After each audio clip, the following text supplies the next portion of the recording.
Hé, camarade, t'as pas 100 balles? Sud Radio Rugby. Des millions, des millions, vous êtes charmante. Vous voyez ce que ça fait déjà 1 million, Armina? Où est l'argent? Où est l'argent? C'est mon peu de mort, c'est rien, tiens. Bonne nuit, Philippe. Faites de beaux rêves. Je n'étais rien et voilà qu'aujourd'hui, je suis le gardien du sommeil de ces nuits. Je l'aime à mourir. C'est quand même fou, on a fait quand même de cette performance vocale un jingle. Et ça, c'est Quentin Cabanis, hein, évidemment. Mais ça, tous les vendredis soirs, moi, c'est le moment que j'attends le plus. Hein. Enfin, d'entendre Francis Cabrel chanter par Philippe Swanguero, c'est absolument exceptionnel. Bah, le podcast de Loft est disponible sur le site internet de Sud Radio. On avait eu un rouge et noir aussi, bien sûr. Ah oui, oui. Ça fait longtemps qu'on n'a pas sorti le Jeanne Masse, c'est vrai. Ouais, moi j'ai vu d'autres choses à Genève, hein, de la part de Félix Swanguero, notamment dans un karaoké. Mais bon, on ne peut pas tout dire. Peut-être du Eros Ramazzotti bientôt, ou du Zucchero, puisqu'on va parler du rugby italien, Philippe, avec eh bien la question qu'on se pose: est-ce qu'on est en train de vivre le renouveau du rugby italien, le renouveau de cette équipe qui est en train de réaliser des performances quand même assez énormes, hein. La victoire face à l'Australie la semaine dernière a été inédite, elle est exceptionnelle. Il va y avoir un énorme test, on en parlera d'ailleurs dans un instant, ce week-end face aux champions du monde sud-africains. Mais est-ce qu'on peut déjà parler de renouveau ou c'est un petit peu tôt?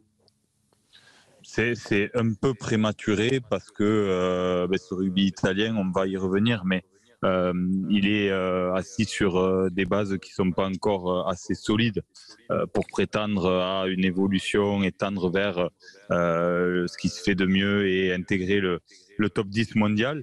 Mais en tous les cas, c'est toujours pareil, c'est une vérité absolue dans tous les sports.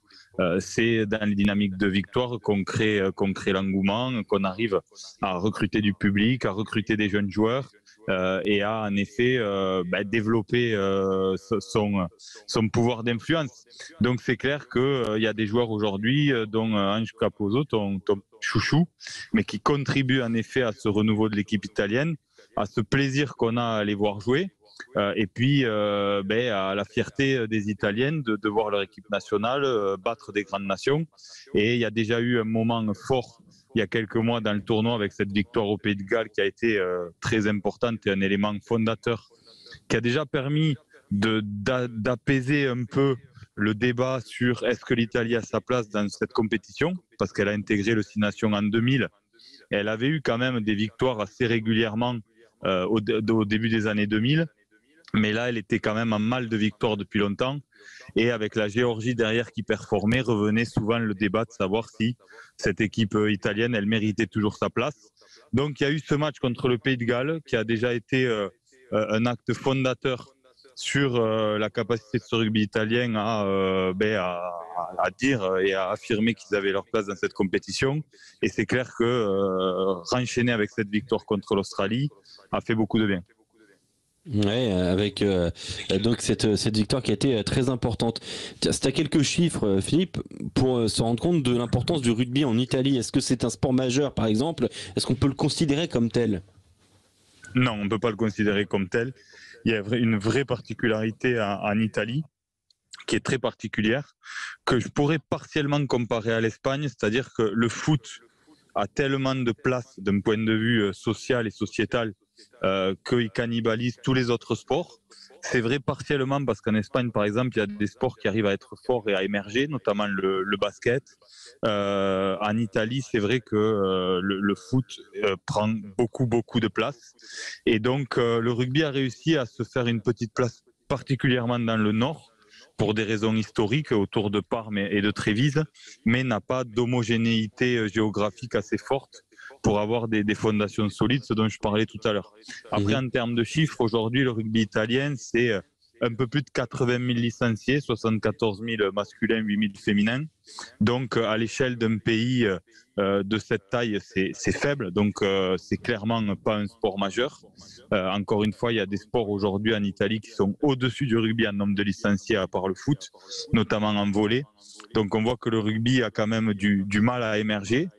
Et ce qui est quand même paradoxal, parce que on a vu quand même régulièrement le Stade national de Rome avec 80 000 personnes pour les plus grosses affiches de cette équipe de la Squadra. Donc on sent qu'il y a du potentiel. Après, le problème, c'est que les dirigeants du rugby italien ont tourné trop longtemps autour du pot, n'ont pas su pour moi investir l'argent au bon endroit parce que le Six Nations est quand même une manne financière exceptionnelle. À l'échelle du rugby italien, pour faire vivre 80 000 licenciés, les revenus du Six Nations sont largement suffisants. Et c'est vrai que je me pose la question de savoir comment cet argent a été utilisé finalement.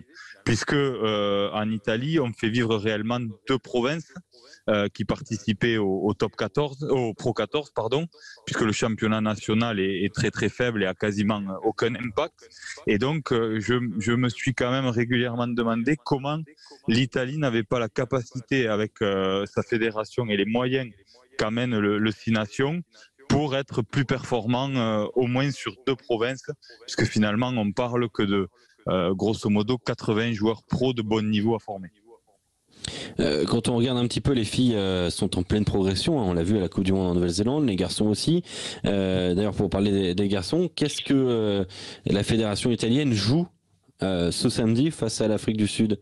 Est-ce que c'est un match ou beaucoup plus qu'un match? Ça sera à Gênes d'ailleurs, dans le stade Luigi Ferraris du Genoa ou de la Sampdoria.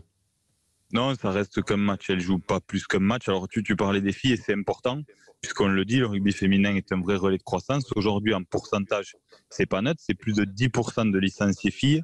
Et puis surtout, aujourd'hui, les filles, elles sont au 8e rang mondial, alors que les garçons sont au 14e rang mondial.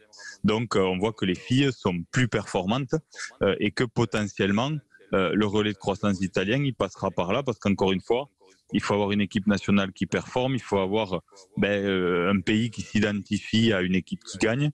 Et donc aujourd'hui, les filles sont plus performantes que les garçons. Après, pour revenir au match de demain, l'enjeu, c'est de convaincre et de montrer que cette victoire contre l'Australie, elle n'était pas usurpée. On l'a vu durant le match qu'elle ne l'était pas.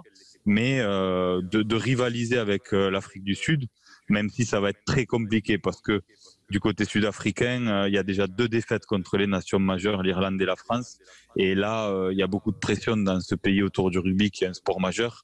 Et je sais que du côté sud-africain, là, il y a un enjeu très très fort de marquer les esprits en Italie. Donc malheureusement, les Italiens ne les prennent pas au meilleur moment. Mais déjà, on va voir s'ils arrivent à rivaliser et à faire un match complet et montrer encore une fois l'enjeu du rugby italien pour moi aujourd'hui.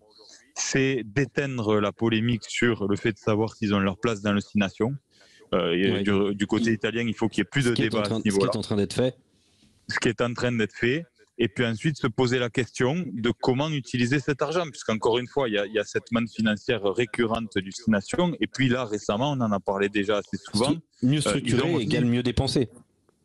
Mieux dépenser et puis avoir une stratégie d'homogénéité territoriale, puisqu'aujourd'hui, la culture rugby est beaucoup trop focalisée dans le nord du pays et a du mal à prendre dans le sud. Et tant qu'on le voit partout sur le globe, mais tant qu'on ne trouvera pas cette homogénéité dans la façon d'appréhender notre sport et d'aller chercher des licenciés, en Italie comme ailleurs, ils seront en difficulté pour se développer. Julien Thomas, sportivement, quels sont les joueurs majeurs aujourd'hui de l'Italie, ceux qui portent cette équipe nationale vers le haut pour toi? Mais c'est un petit peu cette jeunesse, hein, ton fiston, on va dire, comme disait Philippe.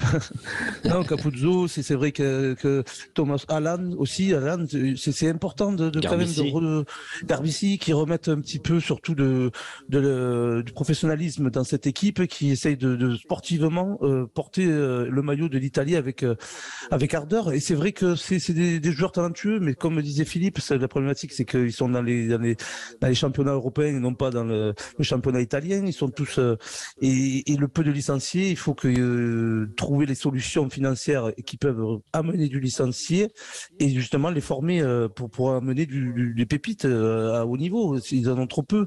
Après, pour moi, ce match-là face à l'Australie, c'est quelque chose d'important pour eux, mais c'est un exploit. Il faudrait pas que ça soit juste comme on a pu voir de cette équipe. On a fait l'exploit, puis derrière en prendre 40 pendant 10 matchs qui suivent.